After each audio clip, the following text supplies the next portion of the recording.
बच्चों हम chapter number 10 कर रहे थे AP and GP evergreen book class 10th की। तो आज हम इसमें 10.4 देखने वाले हैं। प्रीवियस लेक्चर में 10.3 तक हम कंप्लीट कर चुके हैं। आपको उन्हीं सभी लेक्चर्स का लिंक इसी चैप्टर की प्लेलिस्ट में मिलेगा और सभी प्लेलिस्ट जितने भी हम चैप्टर्स प्रिपेयर कर चुके हैं अभी तक, आपको उन सभी चैप्टर्स की प्लेलिस्ट का लिंक डिस्क्रिप्शन बॉक्स में गिवन है, आप वहां से देख सकते हैं। तो आज हम देखने वाले हैं 10.4। देखो 10.4 में जो क्वेश्चन है वो जीपी से रिलेटेड है और जीपी का कॉन्सेप्ट हम ऑलरेडी डिस्कस कर चुके हैं। तो अगर आपको जीपी का कॉन्सेप्ट नहीं पता है तो सबसे पहले आप जीपी का कॉन्सेप्ट देखें और फिर इसके क्वेश्चन करना। जैसे इसमें हमारा फर्स्ट है, आपको लेक्चर कहाँ मिलेगा, कॉन्सेप्ट लेक्चर इसी चैप्टर की प्लेलिस्ट में मिल जाएगा या फिर आपको आई बटन में डाल देंगे। ठीक है, आई बटन में ऊपर की तरफ आप देखोगे इधर तो जो लिंक होगा वो कॉन्सेप्ट लेक्चर का लिंक होगा। Okay, find the sum of 8 terms of GP. ये कह रहा है कि सम ऑफ 8 टर्म्स का मतलब ये जो जीपी है इसके 8 टर्म्स का सम फाइंड करना है। जीपी हमारे पास 3, 6 मीन सभी को ऐड करना है आपको और सिर्फ स्टार्टिंग के जो 8 टर्म्स है उनको। तो एस एन फाइंड करना है, मीन्स आपको एस 8 फाइंड करना है। और एस 8 के लिए आपको क्या चाहिए, देखो एस एन का फॉर्मूला 2 फॉर्मूलाज होते हैं हमारे एस एन के। या तो होता है हमारा n/2, ये होता है किसके लिए, एपी के लिए। हम एपी वाला फॉर्मूला नहीं करेंगे, हम करेंगे जीपी के लिए। तो जीपी के लिए क्या होता है, ए r to the power n-1 upon में r-1 if r is greater than 1। अगर r ग्रेटर देन 1 है, ठीक है, तब हम क्या यूज करते हैं, तब हम यूज करते हैं इस वाले फॉर्मूला। समझ रहे हो आप। तो यहाँ पर r की वैल्यू ग्रेटर देन 1 है, कैसे आप देखो, a क्या होगा 3 फर्स्ट टर्म होता है हमारा, एंड d क्या होगा, d क्या होगा हमारा 6 - 3, ये होगा 3। ओके, तो d की वैल्यू क्या होगी हमारी 3। तो सिर्फ आपको क्या करना है, ये पुट करनी है वैल्यूज और आंसर फाइंड करना है। n की वैल्यू है हमारे पास 8, क्योंकि ये S8 फाइंड करने के लिए बोल रहा है। तो यहाँ पर a की प्लेस पर 3, r की प्लेस पर क्या पुट करोगे आप, सॉरी देखो कितना गंदा r निकाला है हमने, r इसमें ऐसे फाइंड करते ही नहीं, ये जीपी है तो हमें बार बार एपी की याद आ रही है। तो ये हमारे पास जीपी और जीपी में r होता है कॉमन रेशियो, कॉमन डिफरेंस नहीं होता, यहाँ पर होता है कॉमन रेशियो। और इसे फाइंड कैसे करते हैं, a2 अपॉन में a1 से 2 कॉन्जिक्यूटिव टर्म्स को डिवाइड करते हैं। तो यहाँ पर आ जाएगा हमारे पास 2, तो r की वैल्यू 2 होगी, तो यहाँ पर 2 और n की वैल्यू क्या होगी 8, क्योंकि आपको 8 टर्म का सम फाइंड करना है, स्टार्टिंग के 8 टर्म्स का। ओके, डिवाइड बाय यहाँ पर 2 - 1। अब आप इसको सोल्व करोगे क्या मिलेगा, देखो यहाँ पर 3, 2 to the power 8 को सोल्व कर लो। 2 to the power 8 कितना होता है, ये होता है हमारा 256, 256 फिर 512 एंड 1024। ठीक है, 256 - 1 डिवाइड बाय, नीचे तो 1 ही आना है, तो यहाँ पर 3 इंटू में क्या होगा 255, आप 3 से मल्टीप्लाई कर लो, ये इसका आंसर आ रहा होगा। देखो ये होगा 3 5 15 का 5 1 कैरी, 3 5 15 और 6 16 1 3 2 6 and 7 765। ओके, तो यहाँ पर होगा हमारा आंसर 765। सिंपल ही हो गया हमारा फर्स्ट, ये करना था आपको। नेक्स्ट देखो आप, इसमें इसका फर्स्ट पार्ट हो गया, सेम नेक्स्ट भी हमारा सेम ऐसे ही है हमारा। ठीक है, तो हम आपको पहले भी बोल चुके हैं कि भाई ये वाले बुक करने के बाद आपको सेलिना वाली जो बुक है उसको जरूर करना है। सेलिना जो बुक है ना वो बहुत ही अच्छी, और कह सकते हो कि भाई आपके पॉइंट एग्जाम के पॉइंट ऑफ व्यू से और आपके अंडरस्टैंडिंग के पॉइंट ऑफ व्यू से भी बहुत ही बेहतरीन बुक है। क्यों, क्योंकि उसमें जो लेवल दिए गए हैं ना क्वेश्चंस के वो काफी अच्छे हैं और उसमें आप आसानी से चीजों को समझ सकते हो, आसानी से क्वेश्चंस को, वहां पर डाउट जो भी है हमारे या फिर क्वेश्चंस की जो टाइप है उसमें जो डाउट आते हैं वो आपको काफी क्लियरिटी देते हैं कॉन्सेप्ट की। तो इसलिए इस बुक के बाद आपको कॉन्सेप्ट लेक्चर मीन्स कॉन्सेप्ट को स्ट्रॉन्ग करने के लिए, एग्जाम में सभी टाइप के क्वेश्चन को फेस करने के लिए वो बुक जरूर करनी चाहिए। यहाँ पर देखेंगे find the sum of 9 terms of the GP. GP के फर्स्ट 9 टर्म्स का सम चाहिए। देखो इसमें भी हमारा 1, यहाँ -1/2, यहाँ पर +1/2, यहाँ पर -1/8 एंड सो ऑन, इस टाइप से। तो फिर यहाँ पर a की वैल्यू क्या होगी, देखो a की वैल्यू तो फर्स्ट टर्म ही होता है, फर्स्ट टर्म प्लस में 1 है हमारा तो 1 लेंगे। r इसमें क्या होगा, r क्या होगा a2 क्या है हमारा -1/2 अपॉन में a1, ये है। अब इस 1 के नीचे हम 1 यहाँ पर लेट करेंगे, ये रेशियो आ जाएगा हमारा यहाँ पर 2 से मल्टीप्लाई और यहाँ पर 1 से, ये कितना हो जाएगा -1/2। ओके, r की वैल्यू -1/2 सिंपल हो जाएगी, r की वैल्यू -1/2। r की वैल्यू -1/2 होगी, देन आप क्या फाइंड कर सकते हो, इसमें S9 फाइंड कर सकते हो। क्या करेंगे, a r to the power 9 होगा -1/r-1, ये करेंगे सिंपली। तो क्या ये वैल्यू जो r की वैल्यू आ रही है, क्या ये ग्रेटर देन 1 है, इसका मॉडुलस ग्रेटर देन 1 है, नहीं है। तो ये क्या है हमारा लेस देन 1 है। अब ये लेस देन 1 होगा इसीलिए आप इसमें ये वाला फॉर्मूला यूज नहीं करोगे, इसमें क्या यूज करेंगे 1 माइनस। लेकिन आप इसकी हेल्प से भी कर सकते हो। देखो हमने आपको कॉन्सेप्ट में बताया था कि ये दोनों फॉर्मूला सेम होते हैं, ये r माइनस r⁻n-1 या फिर 1 माइनस r वाला। क्यों? क्योंकि दोनों में सिर्फ क्या था, माइनस साइन का डिफरेंस आता है, लेकिन वो माइनस साइन तो कैंसिल हो जाता है। अगर आप इस क्वेश्चन को इस फॉर्मूला से करोगे ना, कोई प्रॉब्लम नहीं है, सेम ही आंसर आएगा। कैसे देखो आप, लेकिन हम कहते हैं कि भाई अगर r की वैल्यू क्या है लेस देन 1, तो हम क्या फॉर्मूला यूज करते हैं, ये फॉर्मूला यूज करते हैं Sn के लिए, a 1 माइनस r⁻n कर देते हैं बस, यहाँ पर 1 माइनस r। देखो अगर आप इसी से सोल्व करते हो तो सिंपल यही आंसर आएगा हमारा 1। r की वैल्यू क्या पुट करेंगे, r की value -1/2 power 9 minus 1 divide by यहाँ पर क्या -1/2 एंड ये -1, ये होगा नीचे r -1। सिंपली आप इसे सोल्व कर लो, आंसर सेम ही आने वाला। देखो ऊपर अगर आप देखोगे ये पावर क्या है हमारी, ओड है, तो नेगेटिव साइन इसमें बाहर आएगा, मींस इसकी जो टोटल वैल्यू होगी नेगेटिव होगी। आप इसे -1/2 भी बोल सकते हो, -1 में यहाँ पर कितना होगा, इसको सोल्व करोगे तो -1 है, अपॉन में 2 है, आप एलसीएम लोगे यहाँ पर 2 और यहाँ पर -2 हो जाएगा। समझ रहे हो आप? यहाँ पर इसके बाद हम क्या कर सकते हैं, देखो अगर हम इसमें इसको सोल्व करें, तो अगर हम इसको सोल्व कर रहे हैं ऊपर से अगर आप माइनस साइन कॉमन लेते हो तो ये कितना हो जाएगा, ये भी हमारा प्लस का हो जाएगा। ये कंप्लीट वैल्यू माइनस की ऊपर वाली, ये माइनस की वैल्यू तो ये भी प्लस की होगी, और ये वाला -1 ये भी हमारा +1 हो जाएगा। तो आप इस टाइप से लिख सकते हो। नीचे क्या आ रहा है, -3/2, नीचे क्या आ रहा है -3/2, माइनस से माइनस साइन कैंसिल कर लो। अब ये जो 3/2 है ये ऊपर जब जाएगा तो 2 ऊपर जाएगा और नीचे क्या आएगा 3, ये रेसिप्रोकल हो जाएगा। क्यों? क्योंकि आप समझोगे भी ऊपर क्या है 1 और नीचे 3/2, तब ये 2 क्या होगा ऊपर चला जाएगा हमारा, और ये कुछ इस टाइप से होगा 2/3 और ब्रैकेट में। अब इसे 1 + 1/2 बोलो, ठीक है, या फिर 1/2 प्लस सेम है, इसको आप ऐसे ही कर सकते हो। देखो क्वेश्चन को ऐसा ही छोड़ सकते हो आप, कोई प्रॉब्लम नहीं है एग्जाम में। अब 2⁹ को सोल्व करो, इसको पूरा सोल्व करो, ऐसा कोई भी कंपलसरी नहीं है, आप इतना ही छोड़ दो। अगर पावर बड़ी आ रही है, आपको ग्रेटर पावर मिल रही है, तो बस आप इसको इतना ही छोड़ दो और ये इनफ है। वरना आप इसको सोल्व करोगे तो ये हो भी जाएगा सोल्व।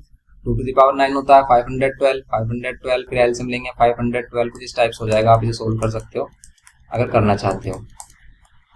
ये 512 होगा, ये 512 इसके साथ एलसीएम में जाएगा, देन 2/3, ये 512 एलसीएम एंड ये 512 प्लस 1 500 कितना हो जाएगा 13 हो जाएगा, और यहाँ पर 2 से डिवाइड करेंगे तो 256 होगा। 3 से इसको डिवाइड कर लेंगे, अगर डिवाइड हो रहा है तो 513 डिवाइड हो रहा है क्या 6, यस हो रहा है। 3 से डिवाइड करेंगे कितना आएगा 3 × 1 = 3, 2 कैरी 3 × 7 = 21, 3 × 1 = 3, तो ऊपर आ रहा है 171, नीचे आ रहा है 256। सिंपल ये आंसर होगा। लेकिन इसने आंसर आगे भी सोल्व किया है, तो इतना ज़्यादा जरूरी नहीं है सोल्व करना, ठीक है। आप इसको इतना यहाँ पर भी छोड़ देते हो एग्जाम में, कोई प्रॉब्लम नहीं है, ओके। क्योंकि अगर लेट कर लेते हैं यहाँ पर ही, अगर 3⁹ होता है 5⁹ या 7⁹, तो क्या आप इसकी पावर ही फाइंड करते रहते? नहीं, इसको आप इतना छोड़ सकते हो। तो ये हो गया हमारा क्वेश्चन नंबर सेकंड पार्ट है, फर्स्ट का सेकंड पार्ट। लेकिन अगर इसी को ही हम इस फॉर्मूला की हेल्प से करते तो डायरेक्ट हम क्या आ जाते हैं, इसी स्टेप पर आ जाते हैं। माइनस माइनस जो कॉमन लिया है ना हमने यहाँ पे, माइनस वगैरह कॉमन लिया है, इतना डिफिकल्ट हुआ, ये इतना डिफिकल्ट नहीं होता, ये होता है फॉर्मूला का क्या कह सकते हैं एडवांटेज बोल सकते हैं इसको। देखो इसमें 1 रखते हैं हम, ए की वैल्यू 1 है, यहाँ पर 1 माइनस, और आर की वैल्यू क्या रखते हैं हम, आर की वैल्यू -1/2, 2⁹ होता, ओके। ये कुछ इस टाइप से होता, डिवाइड बाय इधर भी ऐसा हो जाता 1 माइनस आर की वैल्यू -1/2 पुट करते हैं, इसको सोल्व करते हैं। सिंपली हमारा पॉजिटिव में ही आती वैल्यू, हमें माइनस कॉमन वगैरह नहीं लेना पड़ता। देखो अभी -2⁹ है तो ये भी -1 होगा, तो ये +1 हो जाएगा, इसलिए यहाँ पर इसने प्लस किया है, 2⁹ को ऐसे ही छोड़ दिया है, ओके, ऐसे ही रहने दिया है। समझ रहे हो आप? सिंपल।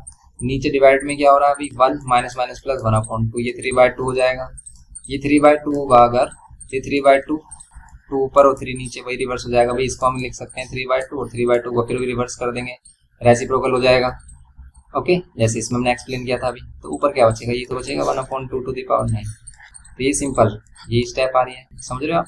तो अगर हम फॉर्मूला यूज करते हैं 1 माइनस आर वाला, तो उसमें डायरेक्ट वैल्यू आ जाती है, माइनस साइन कॉमन नहीं लेना पड़ता, ये इसका बेनिफिट है। तो ये हो गया इसका सेकंड पार्ट। नेक्स्ट देखते हैं इसमें क्वेश्चन नंबर 2। अब देखो क्वेश्चन नंबर 2 में कह रहा है कि फाइंड द सम ऑफ, इसमें भी सम फाइंड करना 12 टर्म्स, इसमें 12 टर्म्स का सम फाइंड करना, तो इजी क्वेश्चन है, इसको आप खुद से करना। आपके पास फर्स्ट टर्म है, कॉमन रेशियो के लिए आप इन दोनों को डिवाइड करोगे तो 3 कॉमन रेशियो आ रहा है, आपको इनका सम फाइंड करना है 12 टर्म्स का, तो S12 फाइंड करना सिंपल है। सेकंड वाला देखते हैं हम इसका। देखो सेकंड वाला पार्ट अगर हम देखें इसमें, तो इसमें ए की वैल्यू 1 होगी, आर की वैल्यू, ये अभी ऐसे ही क्वेश्चन किया था हमने, तो ये आर की वैल्यू क्या हो जाएगी भाई, आर की वैल्यू 1/2 ही रहेगी, क्योंकि ये क्या है a2 अपॉन में a1, ये सेम ही रहेगा, 1/2 ही रहेगा। ओके, आपको अप टू 12 टर्म्स अगर इसका सम फाइंड करना है, मींस S12 फाइंड करना है, देन आप क्या कर सकते हो, इसमें यूज करोगे फॉर्मूला भाई a। अब ये जो है वैल्यू, ये क्या है, लेस देन 1 है, तो आप फॉर्मूला यूज करोगे 1 - r to the power n upon में 1 - r। समझ रहे हो आप, r की वैल्यू से आपको पता चलेगा कि भी आपको कौन सा फॉर्मूला यूज करना है। तो फॉर्मूला किस पर डिपेंड कर रहा है, आर की वैल्यू पर। ओके, तो यहाँ पर 1/2 पुट करना है, और 1/2 टू दी पावर कितना लेंगे हम, 12। अगर हमें S12 लेना तो यहाँ पर n के प्लेस पे क्या होगा, 12। ओके, ये हो गया सिंपल। डिवाइड बाय, इधर भी यही हो जाएगा हमारा 1 - 1/, कितना, 2। सिंपली आप इसको सिंप्लीफाई कर लो, आ जाएगा कैसे, ये है हमारे पास 1 - 1 टू द पावर 12, 12 और 2 टू द पावर ये कितना होगा, 12। डिवाइड बाय, नीचे कितना आ रहा है देखो, अगर हम एलसीएम लेंगे 1 में से हाफ माइनस करोगे, हाफ ही आएगा, क्योंकि एलसीएम यहाँ पर 2 हो जाएगा, 2 - 1 कितना बचेगा, 1/2। समझ रहे हो ना अभी से, तो सिंपल बेसिक है, ठीक है। अगर ये बेसिक में आपको कोई प्रॉब्लम, तो बेसिक लेक्चर्स हमने डाले हुए हैं, तो आपको बेसिक कैलकुलेशन देखनी होगी इसके लिए, अगर आपको ये टफ लग रहा है। ओके, तो आप इसको इधर ही छोड़ सकते हैं, इतना ही सफिशिएंट है इसको सोल्व करना। या फिर अगर ऐसे आप कंप्लीट सोल्व करना चाहते हैं, कंप्लीट सोल्व करना चाहते हैं, तो यहाँ पर कितना होगा हमारा, कंप्लीट सोल्व करना चाहते हो तो भाई इसको सोल्व करो, ये 2 टू द पावर 12 एलसीएम ले लो, यहाँ 2 टू द पावर 12 हो जाएगा -1 डिवाइड बाय 1/2। अभी जो 1 है इधर मल्टीप्लाई होगा 2 सबसे ऊपर, जब 2 सबसे ऊपर मल्टीप्लाई होगा तो ये एक पावर कम कर देगा इसकी, क्यों, क्योंकि अगर ये 2 पर आ गया हमारा, समझ रहे हो आप भाई, ज्यादा डायरेक्ट कर रहे हैं, तो अगर आपको समझ में नहीं आ रहा तो आप बता देना। इसको हमने क्या किया, 2 को ऊपर और 1 को इसके साथ, समझ गए। अब इसके पावर पास पावर 1 है, ये नीचे आकर क्या हो जाएगा, इसके साथ माइनस हो जाएगी पावर, ये 2 टू द पावर 11 बचेगा। ओके, तो ऊपर 12 बच रहा है -1, और नीचे 2 टू द पावर 11। आप इसको सोल्व कर लेना, 2 टू द पावर 12 कितना होगा, देखो 2 टू द पावर 10 तो होता है 1024, 11 करोगे तो 2048, 12 करोगे तो कितना आएगा, 4096।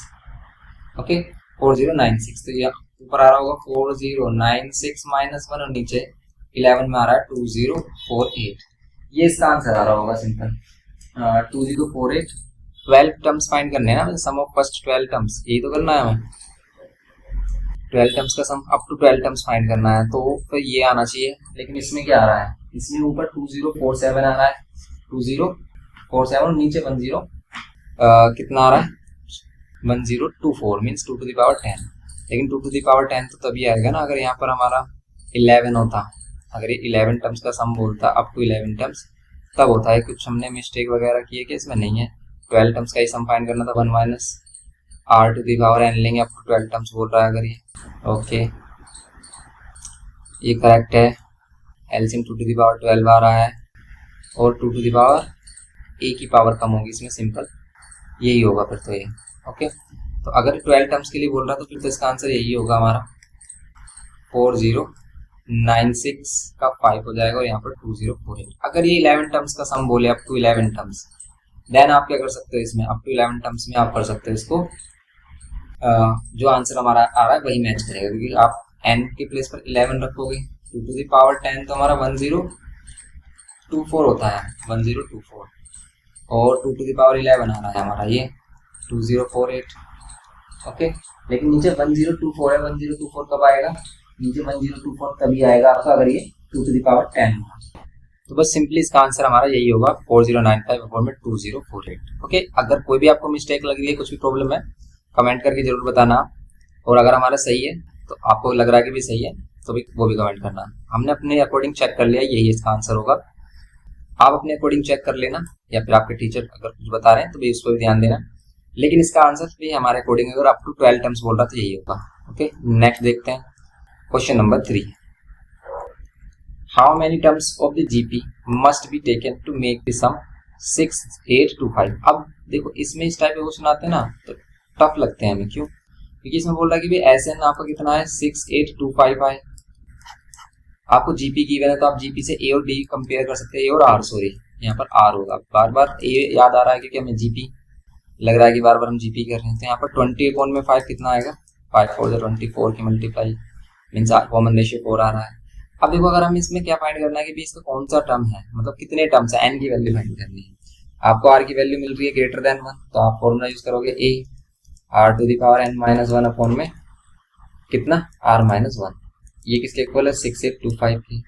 आपको a गिवन किया 5, r की वैल्यू गिवन किया 4 to the power n minus 1 upon में 4 minus 1 equals to 6825। Okay, next step में हम क्या करेंगे, यहाँ पर 5 रहने देंगे, यहाँ पर 4 to the power n minus 1 और नीचे 3 इक्वल्स टू में 6825। यहाँ पर 4 to the power n minus 1 equals to में 3 इंटू 6825 डिवाइड बाय 5। 5 से इसको डिवाइड कर देंगे हम, क्या मिलेगा, 4 to the power n minus 1 equals to में 3 into 5 1 5 1 carry 5 3 15 3 carry 5 6 30 2 carry 5 5 25। Okay, यहाँ पर 4 to the power n minus 1 equals to में 3 से मल्टीप्लाई करेंगे, 3 5 15 का 5 1 कैरी 3 6 18 3 6 18 और 1 19 का 9 1 कैरी 3 3 9 और 1 10 1 कैरी और 3 और 1 4। ये आ रहा है 4095 माइनस 1 और कर दो इसमें। अभी हमने ऐसे मतलब प्लस 1 करेंगे तो 4096। अभी देखा था हमने 2 टू द पावर कितना आ रहा था, ये आ रहा था हमारा 2 टू द पावर 12। ओके, और यहाँ पर क्या है, 4 टू द पावर है, तो इसे भी आप 2 टू द पावर में कन्वर्ट कर लो। 4 को 2 टू द पावर 2 बोल सकते हो, इसकी पावर है ना, तो इसे 2 to the power 2n and 2 to the power 12। Base से में पावर कंपेयर करेंगे, 2n equals to 12 and n is equals to 6। Okay, n is equals to 6 हो जाएगा सिंपल। तो इसमें कितने टर्म्स को ऐड किया गया है, सिर्फ 6 टर्म्स को ऐड किया गया है। तो ये हो गया हमारा सिंपल क्वेश्चन नंबर 3, 6 आ रहा है इसका आंसर, करेक्ट है। नेक्स्ट देखो आप, इसमें क्वेश्चन नंबर 3 हो गया हमारा। Next fourth question. अब देखो क्वेश्चन नंबर 4।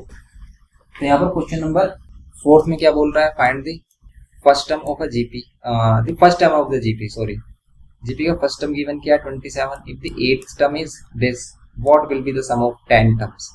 इसमें S10 फाइंड करना है आपको। तो S10 के लिए आपको क्या चाहिए, ए और आर चाहिए। तो ए और आर कैसे मिलेगा, देखो ए हमें गिवन है पहले से ही, बोल रहा है फर्स्ट टर्म कितना है of a GP, first term of a GP है 27 एंड एथ टर्म कितना गिवन किया है, A8 कितना गिवन किया 1/81। A8 बोलो Tn बोलो, लेकिन यहाँ पर जो an का फॉर्मूला होता है वो AR to the power n minus 1 होता है, इसलिए आप क्या करते हैं, A8 के लिए 8 टू द पावर 7 यूज करते हैं, n माइनस 1 8 माइनस 1 करेंगे 7, 1 कम हो जाती है पावर। जैसे AP में D के प्लेस पर क्या होता है, D के साथ एक वैल्यू कम हो जाती है, कि अगर हम A10 फाइंड करें तो A प्लस 90 होगा, ऐसे सेम यहाँ पर 1/81। अब यहाँ पर एक ही वैल्यू है हमारे पास 27 और R to the power 27 equals to 1/81। अब ये जो A की वैल्यू 27 है, ये आएगा डिवाइड में, ये डिवाइड में आएगा 3 टू द पावर 3 और ये 81 3 टू द पावर 4 बोल सकते हो आप इसे। ओके, यहाँ पर R टू द पावर 7। अब ध्यान से देखो, यहाँ 3 टू द पावर 7 फॉर्म हो रहा है, बेस सेम पावर है, और यहाँ पर आप पावर कंपेयर कर पा रहे हो, बेस कंपेयर करोगे कि पावर इक्वल है, इसे 1/3 टू द पावर 7 बोल सकते हो, क्योंकि 1 की पावर तो 7, 1 की पावर आप कुछ भी बोल सकते हो, ठीक है। 1 टू द पावर 7 भी 1 होगा, 8 भी 1 होगा, 1 raise to the power any integer क्या होता है हमारा 1 ही होता है। अब यहाँ पर क्या होगा, यहाँ पर R इक्वल्स टू जाएगा 1/3। R की वैल्यू मिल गई 1/3, A की वैल्यू मिल गई आपको 27। देन आपको क्या फाइंड करना है, S10 फाइंड करना। तो Sn के लिए अगर R की वैल्यू क्या है, लेस देन 1 है क्या, यस लेस देन 1 है, तो इसमें फॉर्मूला यूज करेंगे A, कौन सा formula, A 1 minus R to the power n upon में 1 माइनस R, ये यूज करेंगे। A की वैल्यू क्या 27, 1 minus R to the power, R कितना 1/3, तो 1/3 टू द पावर कितना हो जाएगा 1/3 टू द पावर 8 10 होगा, क्योंकि आपको S10 फाइंड करना है, समझ रहे हो। डिवाइड बाय 1 माइनस R की वैल्यू कितनी, R की वैल्यू होगी हमारी 1/3। सिंपली इसको सिंप्लीफाई करो और S10 की वैल्यू बताओ कितनी होगी। तो यहाँ पर होगा हमारे पास 27, इसको सिंप्लीफाई कर रहे हैं तो 1 माइनस 1/3 टू द पावर 10 बोल सकते हैं, क्योंकि 1 टू द पावर 10 तो 1 ही होगा सिंपल। और यहाँ पर अगर हम एलसीएम लेंगे तो 3 माइनस 1 इस टाइप से हो जाएगा, सॉरी नीचे 3 होगा समझ रहे हो ना आप, नीचे वाली जो वैल्यू हमने की है, तो सिंपल एलसीएम लिया। तो यहाँ पर 27, यहाँ पर हमारा, आप इसको ऐसे ही रहने दे सकते हो 1 - 1/3 टू द पावर 10। जैसे 3 टू द पावर 10 को अगर हम सोल्व करने लगे, ये तो काफी बड़ी वैल्यू आएगी, तो इसको सोल्व ही नहीं करना आपको, इतना ज्यादा सोचना ही नहीं है। 2/3, क्योंकि बच्चों को कंफ्यूजन रहती है कि भाई किसको सोल्व करें किसको नहीं। तो अगर बड़ी पावर्स आ रही है ना, तो इसको ऐसे ही रहने दे सकते हो आप एग्जाम में। ये 3 जाएगा ऊपर 27 के साथ, नीचे आ रहा है 2, सिंपली आप इसको ऐसे छोड़ दो। आंसर सीट में भी ऐसे छोड़ा है इसने। यहाँ पर कितना आ रहा है 81/2, और यहाँ पर 1 - 1/3 to the power 10। Okay, simple हो गया ये इसका फोर्थ पार्ट। फोर्थ क्वेश्चन हो जाता है। नेक्स्ट देखते हैं, यह फिफ्थ क्वेश्चन इसका कि how many terms of GP must be added to get sum equals to. इसमें भी आपको क्या फाइंड करना है, एन की वैल्यू फाइंड करनी है। देखो यहाँ पर भी अगर हम कंपेयर करें ए और डी, जीपी से ए और डी कंपेयर कर सकते हैं। ए की वैल्यू 1, सॉरी आर, फिर ए और डी याद आ रहा है। अब यहाँ पर क्या करेंगे, आर फाइंड करेंगे तो 4/1 4 ही होगा, समझ रहे हो आप। एन फाइंड करना है आपको, S N. S N is equals to क्या होगा 5461। एस एन होगा क्या, आर की वैल्यू ग्रेटर देन 1 है, तो यहाँ पर R to the power n - 1/r-1 equals to में 5461 ये होगा। ए की वैल्यू 1 होगी, और यहाँ पर आर की वैल्यू क्या गिवन की आपको, आर की value 4 to the power n/4 - 1 equals to में कितना होगा 5461। Okay, now 4 to the power n - 1/3 equals to में 5461। ये 5461 इधर करेंगे हम क्या, मल्टीप्लाई, इसको मल्टीप्लाई करेंगे 4 टू द पावर n - 1, या 3 × 5461, 3 से मल्टीप्लाई कर देंगे 4 टू द पावर n - 1। तो आप देखो ये 3 है, इसको मल्टीप्लाई मत करो, आप इसी को देख लो कि भी 3, वैसे -1 भी तो करना है। प्रॉब्लम ये भी है कि भी आपको -1 भी +1 भी करना है इस पूरी वैल्यू, कंप्लीट वैल्यू। तो इसको सोल्व भी करना पड़ेगा। अभी 3 से इसको मल्टीप्लाई करो, कितना आ रहा है 5461 को 3 3 6 18, 1 3 4 12, और 1 13, 1 3 5 15, 1 16। -1 को आप इधर लेके आएंगे तो +1 हो जाएगा, 16383 +1, 4 टू द पावर n, यहाँ पर होगा 16384। ओके, और यहाँ पर 4 टू द पावर n, आप सोल्व कर लो इसे, कितना है 3 टू द पावर, काफी बड़ी वैल्यू आ रही है, सॉरी 2 की पावर में करना पड़ेगा, या तो 4 के पावर में करो इसे, कि सभी को 4 से डिवाइड करके देखो, क्योंकि जब इधर जो भी बेस बन रहा होगा ना, इधर वही बेस बन रहा होगा, तो आपसे डायरेक्ट 4 से डिवाइड कर लो कि 4 टू द पावर कितना है। 2 से करोगे तो काफी बड़ी हो जाएगी वैल्यू, 4 से कर लो डायरेक्ट। 4 4 जा 16, 3 कैंसिल नहीं हो रहा तो 0, 4 9 जा 36, 2 4 6 जा 24, 4 से अगेन कैंसिल करो, 4 1 जा 4 0, एंड 4 2 जा 8, एंड 4 8 जा 16। यहाँ पर 4 से करो, 4 2 जा 8, 2 कैरी, 4 5 जा 20, 4 7 जा 28, 4 से अगेन करो, 4 6 जा 24, और ये 4 से डिवाइड होगा जरूर, यहाँ पर हमने कहीं मिस्टेक किया है। देखो ध्यान से सही से कि भी हमने कहाँ मिस्टेक की है इसमें। 4 2 जा 8, 2 कैरी, 4 5 जा 20 होते हैं, 4 7 जा 28 होते हैं, बिल्कुल 4 7 जा 28 होते हैं, लेकिन हमने यहाँ पर 4 करना था, यहाँ 8 कर दिया। क्यों, 4 1 जा 4, ये 0, 4 2 जा 8, और 1 कैरी 4 4 16 ही तो होगा, इसीलिए यार ये मिस्टेक है। तो अब अगर हम इसमें क्या कर रहे थे, 4 2 जा 8, 2 कैरी 4 5 जा 20, 2 कैरी 4 6 जा 24, फिर 4 से करें तो 4 6 जा 24, 1 कैरी 4 4 16, फिर अगेन 4 से करें अगर हम, कितना हो जाएगा 4 1 जा 4, 2 कैरी 4 6 जा 24, 4 से 4 4 जा 16, अगेन 4 से करेंगे अगर हम, कितना आएगा 4 1 जा 4। अब देखो ये 4 की पावर कितना है, 1 2 3 4 5 6 7, तो ये 4 टू द पावर 7, इसका मीन्स n की वैल्यू 7 होगी सिंपल। ये क्वेश्चन नंबर 4 है हमारा, 7 टर्म्स होंगे टोटल, जिसका सम आपको गिवन किया है। ओके, तो सिंपल ये करना है आपको। 5th क्वेश्चन था, सॉरी ये था क्वेश्चन नंबर 5th। तो क्वेश्चन नंबर 5 में सिंपल ये करना था, तो ये क्वेश्चन नंबर 5 हो गया मेरा। तो इससे आगे की जो क्वेश्चन है हम नेक्स्ट लेक्चर में करेंगे। आप इसको इतना करिए, प्रैक्टिस करिए, क्योंकि हम कम क्वेश्चन इसलिए करा रहे हैं आपको कि जिससे कि आप इनकी प्रैक्टिस कर सकें। आपको हर एक क्वेश्चन की, ईच एंड एवरी क्वेश्चन की प्रैक्टिस अपने आप से करनी है, तभी आप सोचना कि कुछ आता है, वरना ये समझना कि भी आपको आता तो बहुत कुछ, कर कुछ नहीं पाओगे आप। एग्जाम में इसको एक्सपीरियंस करके देख लेना। और 9th में बच्चों को ये चीजें एक्सपीरियंस हो जाती हैं जब वो एग्जाम देने जाते हैं, कि वो देख लेते हैं वीडियो लेक्चर वगैरह वन शॉट, लेकिन एग्जाम में जाते ही सब खिचड़ी बन जाती है और वहाँ कुछ नहीं कर पाते। इसीलिए अगर आपको इनको अच्छे से सीखना है तो इनकी प्रैक्टिस जरूर करनी है। एक बात मान लो बस, अगर अच्छे मार्क्स लेके आने तो आपको कुछ कर सकते हो, वरना कुछ नहीं होने का है। ठीक है, तो इसलिए छोटी सी रिक्वेस्ट को फॉलो करें और इसके सभी क्वेश्चन की प्रैक्टिस करें। वीडियो इन्फॉर्मेटिव लगे तो लाइक करें, शेयर करें अपने फ्रेंड्स के साथ। चैनल पर फर्स्ट टाइम है तो प्लीज सब्सक्राइब करके हमें सपोर्ट करें। Thanks for watching.